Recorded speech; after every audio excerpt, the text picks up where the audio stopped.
Since the dawn of time, human beings have always been intrigued by the thought of seeing into the future.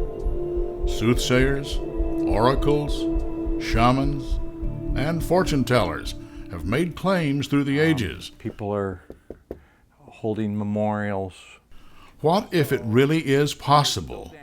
What if it could be done and documented in a scientific experiment? May 2016. A new phase of a groundbreaking remote viewing study kicks off with a remote viewer recording precognitive work in Honolulu, Hawaii. It will be an attempt to look out over the horizon of so-called linear time to perceive a future event. The work is documented scientifically. Dick Allgire prepares to work a remote viewing session as part of the experiment. He will be trying to see and describe in detail a unique and unplanned event, the major news event of the following month, before it happens. The work is carefully documented and time-stamped with scientific protocol under the direction of Dr. Courtney Brown. On May 4th, Dick Allgire begins his paper and pen sessions. At this moment in time, Orlando, Florida is best known as the home of Disney World. For the prediction of the June event, Allgire uses a remote viewing method secretly developed by U.S. military intelligence in the 1970s. The technology was declassified in the 1990s, and now civilians like Allgire are exploring its potential. Allgire completes a paper session on May 4th, with additional work produced on May 6th. These paper sessions are published on the internet on May 31st. Also published in May, a complete video session recorded live showing Allgire working at a whiteboard, describing and drawing his precognitive impressions. This is recorded on May 9th. The work is fully documented and published by the May 31st deadline. With the data completed, sealed, and distributed, it is time to observe events as they unfold during the month of June. Under the rules of the tasking, the event that garnered the most coverage on CNN and in the New York Times during that month becomes the official target. Could a remote viewer describe the major news event a month in advance? As dawn breaks on Sunday morning, June 12th, Allgire wakes to find America and the world riveted to a major breaking news story. Absolutely, we are investigating this from all parties' perspective as an act of terrorism.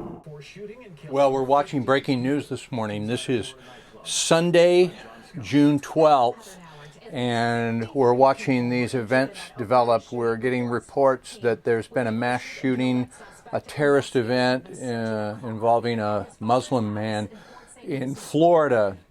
The reason we're so interested in the news this month is our ongoing Time Cross project. I did a remote viewing session May 9th that was published on May 31st and documented.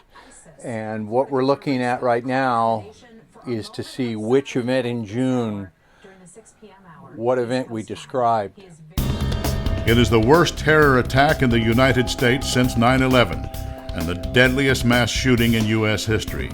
49 people are killed and 53 others injured during Omar Mateen's 3-hour killing spree at the Pulse Nightclub in Orlando, Florida. Mateen is a Muslim who pledges allegiance to the Islamic terror group ISIS. It is a scene of incredible violence, panic, and confusion. Let's examine the remote viewing work produced by Dick Allgire more than a month prior to the event.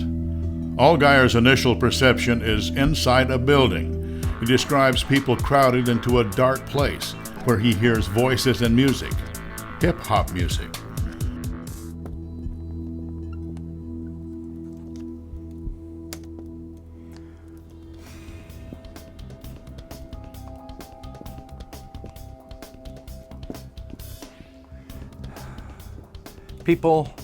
These people seem to be in motion. I get a sense that it's dark, nighttime. I hear music and voices. Allgire sees people in motion and describes it as a place where he smells alcohol, human sweat, and tobacco.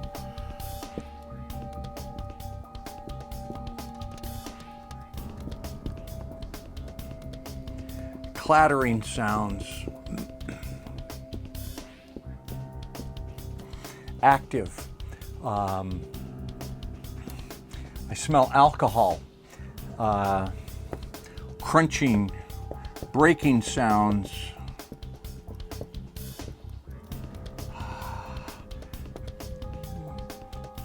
People that smoke and drink. Texture of like broken glass, shards of broken glass somewhere.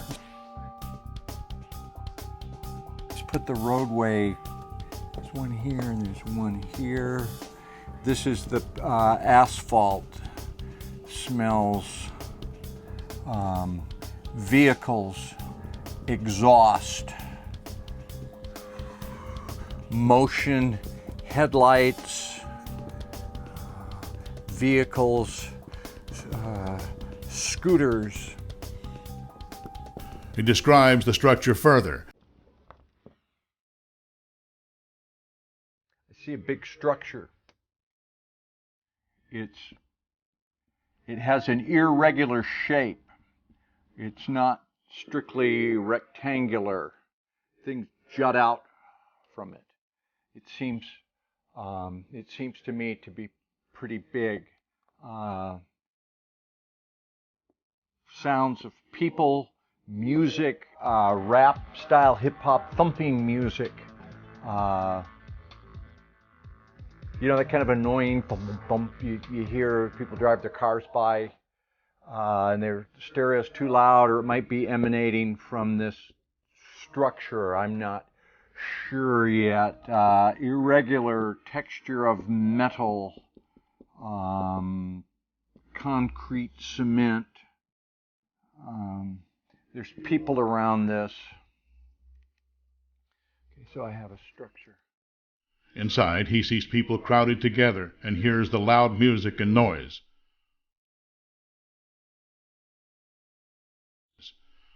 Allgire says this is happening at night. In his work, he describes a prominent body of water nearby. There is a lake centrally located in Orlando. Allgire describes muffled pops, muffled cries, and sees bursts of smoke. A boom and rumble, concussive fire that lights the night.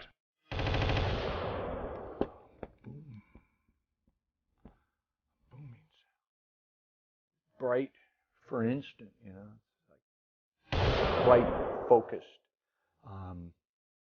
It sets off a boom and a rumble and echoes. There's a person here, and I see this moment of something explosive, a flash, like suicide, detonation type of thing, sudden bright moment of detonation. Voices yelling, lights flash in the dark, an acrid smell. He hears a loud bang, senses blood spatter, flesh, death, and gore. He hears crashing sounds and smells alcohol, and then describes people in a panic, running in all directions. He reports that the people murmur, yell, exclaim. He says they're spooked, fearful, confused, and captive. This is hectic, it seems, at nighttime. I see people. Take the time to draw all these people in motion. Structures over here. Darkness. And then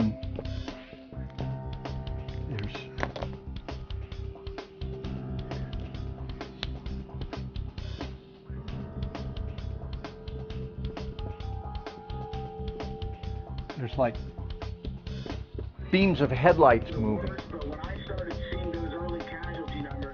I see flashing lights, lights in motion, blue lights pulsing like police lights, and could even be flashlight beams of lights cutting through, moving headlights, a lot of motion, a lot of activity, a lot of noise, a lot of engine sound, people yelling, siren sounds, flashing lights coming up, rushing here. There's headlight beams. There's other lights that might be on buildings flashing. Just a lot of lights, a lot of noise, a lot of sound, a lot of activity. Allgire sees the perpetrator as an Arabic Muslim man and senses that the man's wife will be somehow involved.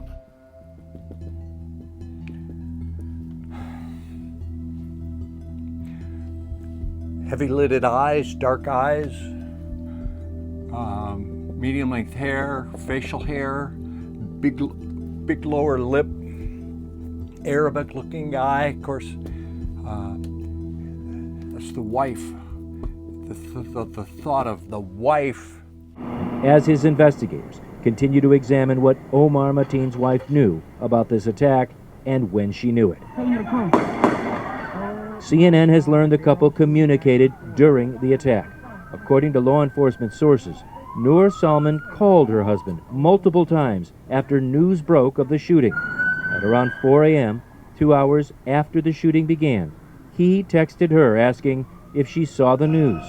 And he is murderously angry.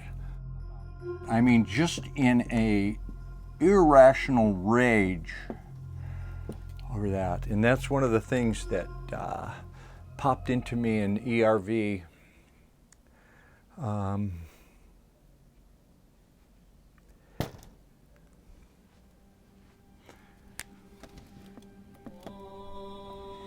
And I hear people speaking Arabic. Mateen called 911 during the massacre and spoke in Arabic.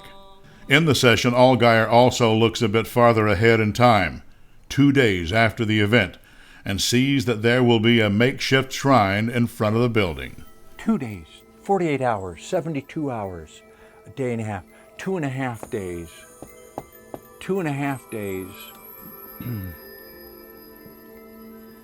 There's a structure or a couple structures. They're damaged, they're pockmarked, there's shrapnel, there's windows that are boarded up. They're closed. There's been like, I don't know if I'm slipping in time, a sense of the yellow police tape, do not cross, crime scene. This is closed off. These places are closed now. They're damaged. They're going to need to be repaired. They're not like the World Trade Center smoking rubble, but have been impacted. Still seem like the structures are still structures. It's not a pile of rubble, but there's some damage and there's some remedial, like boarded up, the broken windows, close it off, lock it up. And then on the sidewalk, I see stuff piled up, pictures, flowers laid out, prayer beads, food items, a lot of flowers, vases of flowers, wreaths, garlands,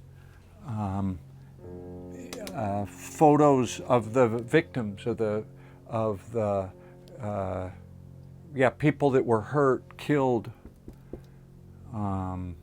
like a little makeshift shrine where everybody brings their little remembrance, and then people come, pay their respects, pray, cry, look, acknowledge, just shock, moment of quiet, gather round. This was sad. Remember, don't forget. Kind of like these kind of memorials in 9/11, the Paris attacks, Brussels, little makeshift shrines on the road and the sidewalk. And then over here,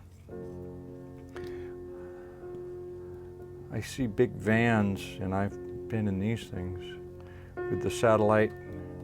The satellite trucks are parked here. International news media, a bunch of them. And then over here, you know, the cameraman with the tripod and the camera shooting here. And then the reporters stand here and do their little, behind me you see the scene. And we remember, we won't forget, the investigation is ongoing. People are holding memorials. So there's still damage. Things are not back to normal, but over here they are, nearby there. Over here, things open, things going on, but there's a closed off, damaged area. There's a shrine, there's reporters here, and there's a lot of attention on what happened here. And now let's examine some of the most amazing data produced prior to the event. Allgire does something truly remarkable on this target. Using an advanced remote viewing procedure, he identifies the location of the event. The technique involves directional ideograms, lines of bearing to the target. Remember, this is recorded in May, a month before the shooting. Allgire uses encrypted reference locations, numbers corresponding to cities unknown to him at the time. Where on earth will the next big news event happen? He displaces his awareness to each of these encrypted reference cities and then intuitively points to the direction of the target. This raw data is published on May 31st, 2016. In order to calculate accurate bearings, it is necessary to correct for magnetic declination. Current charts are available on the internet that show the magnetic deviation at selected locations. Allgire's directional ideograms provide a fix, a triangulation that intersects near Central Florida in the United States. This fix creates a triangle. Plotting the triangle on a map, the Steiner point, or center of the area, is determined. Then the area of the triangle is converted to a circle. Plotting the elliptical area of probability, we see that the area encompasses Orlando, Florida. Of all the 197 million square miles on the Earth's surface, Allgire narrows the location of the upcoming event with astounding accuracy. The odds of him randomly or accidentally picking this location of the event are roughly 1 in 47 million. Blue lights pulsing like pulse. My data best describes the Orlando nightclub shooting. The location data, the building that I drew, the fact that I had alcohol and loud music in there, the whole scene that I saw and described, that was Orlando. Now there was also some data in my session that indicated, well, this reminds me of a suicide bomber. We also had the big bombing at the Istanbul airport. Did some of that creep in? Was there contamination? Well, that can always happen. Remote viewing is never 100% correct. And here we were, looking out over the horizon for the big news event in June. We had the Orlando shooting, then we had the bombing at the airport. They're similar. It is possible that some of the Istanbul data migrated into my session because they're both there. So yeah, that's entirely possible. When I said suicide bomber, maybe I was picking up some of the Istanbul target. But the preponderance of my target describes Orlando. What does this mean? What does it mean? I think it means a lot of the physics they've been teaching us for the past 100 years or so is like not quite right. How can they explain this with our current physics? I think it also means that human consciousness, human awareness is a lot more than we've been given credit for. And I think it means we need to spend some more time and pay more attention to remote viewing. I'm Courtney Brown, director of the Farsight Institute. I designed and am managing the Time Cross experiments. All the work you just saw presented by Dick Allgire was produced in May, the month before the Orlando nightclub event. The raw and unedited video for this session was uploaded to YouTube with a normal YouTube upload timestamp of May 30th, 2016. Now, the current video that you are watching now is the final presentation of the results, and the remote viewing data have been edited for clarity and ease of presentation. Now, Dick Allgire's data are clearly unique to the Orlando event. As Dick mentioned, there were two big events in June, the Orlando, Florida terrorist attack and the Istanbul, Turkey terrorist attack, both ISIS events. Under the rules of the project, both of the terror events qualify as the top target events for the month because of the amount of news coverage they generated. Details on how the targets are chosen for this project are available on Farsight's website. Now here, we combine these two related events into one target, the ISIS terror attacks in June 2016, following the published rules of our project, essentially because both events are of a similar nature and cause, and they are both part of the same terror campaign. Now, Daz Smith recorded an equally amazing session prior to the Istanbul attack. So you will want to see Daz Smith's session, which we're releasing in a separate free video. Daz's session describes the attack at the airport in Istanbul, Turkey, and he jaw-droppingly tells us details of that event. His work was also recorded in May, the month before the event happens. I hope you watched that video also. One of the reasons that we're doing this work and putting it out for free is to validate remote viewing on completely verifiable events so that everyone can see what is possible. Doing this type of groundbreaking science, showing the quality of remote viewing data that is possible with respect to unambiguous ground truth targets, adds weight to our other projects, such as our mystery series. And I hope you get a chance to watch those projects also. You can find them on Farsight's website. This is an exciting time. We're generating a lot of really interesting remote viewing work, and we hope you check it out. Again, visit Farsight's website to see more.